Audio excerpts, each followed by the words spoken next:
পঞ্চায়তত বিকশিত ভাৰতৰ কাৰ্যসূচী অনুষ্ঠিত কৰি আহিছোঁ আৰু আজি আমাৰ সৃজনগ্ৰাম যি পঞ্চায়ত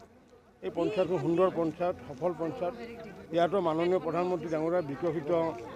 যি ভাৰত আৰু সেই সন্দৰ্ভে আমি ৰাজ্যক সজাগ কৰিছোঁ আৰু যিহেতু আমি অহা জানুৱাৰী মাহত আমি প্ৰায় 1,11,000 মানুহক আমি ৰেচন কাৰ্ড দিম আৰু সেই ৰেচন কাৰ্ডৰ লগত একোখনকৈ আয়ুষ্মান ভাৰতৰ কাৰ্ডো পাব